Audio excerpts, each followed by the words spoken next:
नमस्कार विद्यार्थियों, हिंदी मीडियम कक्षा 10 विषय सामाजिक विज्ञान पाठ 15 आर्थिक विकास। तो यहाँ पे जो है हमें इस पाठ में आर्थिक विकास के बारे में बताया गया है कि आर्थिक विकास क्या होता है, देश का आर्थिक विकास किस तरह से होता है, इस सब के बारे में हम यहाँ पे जानकारी प्राप्त करेंगे।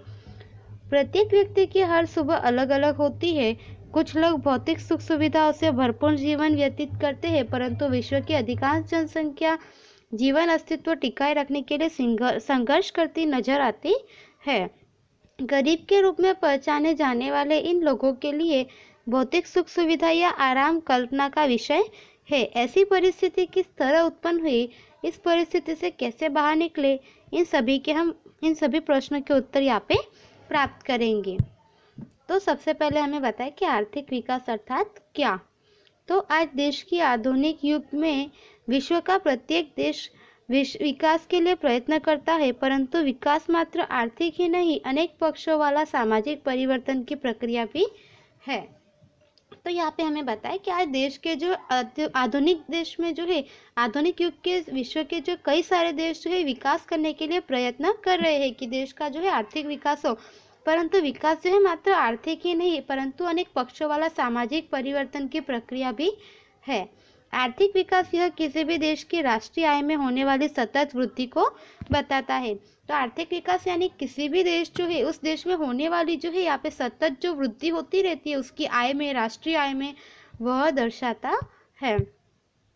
तो आर्थिक विकास अर्थात क्या, देश की राष्ट्रीय आय में जो है सतत वृद्धि होना, देश की प्रति व्यक्ति आय में जो है वृद्धि होना और लोगों के जीवन स्तर में सुधार होना। तो यहाँ पे हमें बताया कि आर्थिक विकास यानी जो है देश की जो अपने राष्ट्रीय की आय है कि राष्ट्रीय की आय जो है प्रतिवर्ष कितनी होती है, उसमें कितनी वृद्धि हुई, तो वह सतत वृद्धि होना, वह जो है आर्थिक विकास है।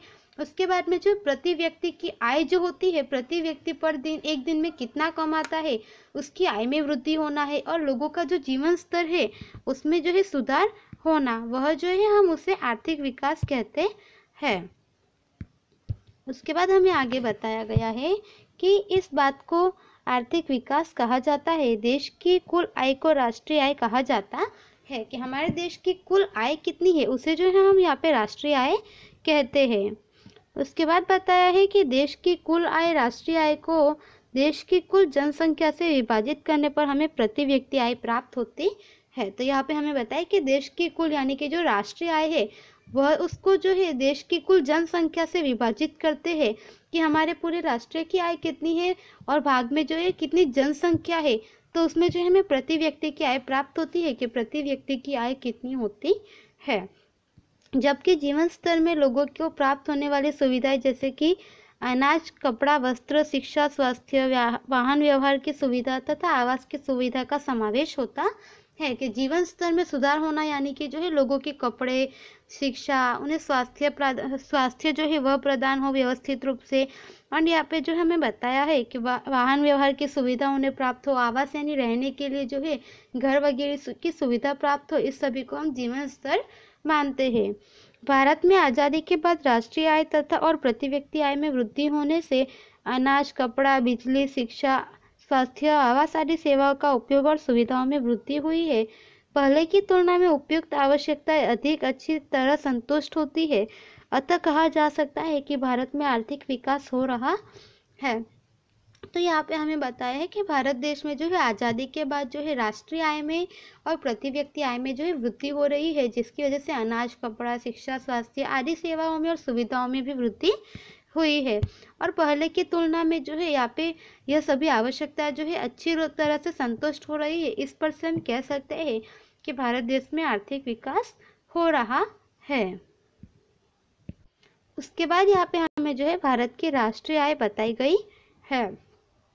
भारत की राष्ट्रीय आय यानी कि जीडीपी 2011-12 में और से जो है 2015-16 के भाव से 87,36,039 करोड़ रुपए थी, जो कि बढ़कर जो है 2015-16 में यहाँ पे जो है 1,35,67,192 करोड़ रुपए हो गई है। तो यहाँ पे हमें जीडीपी यानी कि ग्रॉस डोमेस्टिक प्रोडक्ट्स में जो यहाँ पे जो है वृद्धि हुई जीडीपी में भारत की राष्ट्रीय आय में, उसके बारे में बताया गया है।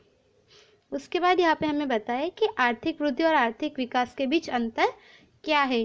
सामान्य रूप से आर्थिक वृद्धि और आर्थिक विकास दोनों ही शब्द वृद्धि दर्शाते हैं, परंतु दोनों के बीच कुछ समांतर जो है कुछ अंतर पाया जाता है, जो कि निम्न अनुसार है। तो यहाँ पे हमें बताया कि आर्थिक वृद्धि और आर्थिक विकास दोनों शब्दों में क्या अंतर है वह हम जानेंगे। विकास की प्रक्रिया के आधार पर आर्थिक विकास गुणात्मक और आर्थिक वृद्धि परिणात्मक है। आर्थिक विकास यह प्रथम अवस्था है, जबकि आर्थिक वृद्धि आर्थिक विकास के बाद की अवस्था है। तो यहाँ पे हमें बताया गया है कि आर्थिक विकास जो है यह गुणात्मक और आर्थिक वृद्धि जो है यह परिणात्मक है। आर्थिक विकास जो है यह हमारी प्रथम अवस्था है, प्रथम अवस्था दर्शाती है, जबकि आर्थिक वृद्धि जो है यह आर्थिक विकास के बाद की अवस्था होती है। उसके बाद हमें बताया कि अर्थतंत्र में होने वाले परिवर्तन के आधार पर यदि देखें तो अर्थतंत्र में होने वाले नए संशोधनों के आधार पर उत्पादन में होने वाली वृद्धि आर्थिक विकास है। उदाहरणतः कृषि क्षेत्र में गेहूं, धान जैसी फसलों में नए बीजों की खोज होने पर उत्पादन में अनेक गुना वृद्धि हुई है। यह बात आर्थिक विकास दर्शाती है। दूसरी तरफ जो जमीन में वृद्धि होने से उत्पादन में वृद्धि हो, यह आर्थिक वृद्धि दर्शाते है, उसे हम आर्थिक वृद्धि कहते हैं। तो यहाँ पे हमें बताया कि अर्थतंत्र में होने वाले जो नए संशोधन होते हैं, जो भी नए नए संशोधन टेक्नोलॉजी के वगैरह आधार पर जो है उत्पादन में होने वाली वृद्धि जो है उसे हम आर्थिक विकास, वह जो है आर्थिक विकास है। उदाहरणतः जो है कृषि के क्षेत्र में गेहूं, धान जैसी फसलों में नए बीज डालने पर जो है उनकी खोज होने से जो है अनेक गुना उत्पादन में वृद्धि हुई है। यह बात हमें दर्शाती है कि हमारे देश का आर्थिक विकास हुआ है। और दूसरी तरफ जो है जमीन में वगैरह वृद्धि होने से जो है वह जो है उत्पादन में वृद्धि होती है, उसे हम आर्थिक वृद्धि कहते हैं। विकसित और विकासशील देश के संदर्भ में, तो विकसित और विकासशील देशों के संदर्भ में दोनों के बीच अंतर पाया जाता है। विकसित देशों की राष्ट्रीय आय में हुई वृद्धि आर्थिक वृद्धि कहलाती है, जबकि विकासशील देशों की राष्ट्रीय आय में हुई वृद्धि आर्थिक विकास कहलाती है।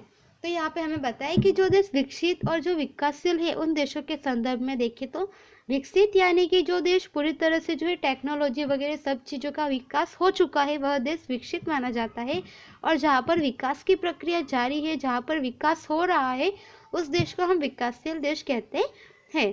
तो विकसित और विकासशील देशों के संदर्भ में जो है दोनों के बीच अंतर पाया जाता है। विकसित देशों की जो राष्ट्रीय आय है उसमें जो वृद्धि होती है उसे हम आर्थिक वृद्धि कहते हैं, और विकासशील देशों की राष्ट्रीय आय में जो वृद्धि होती है उसे हम आर्थिक विकास कहते हैं।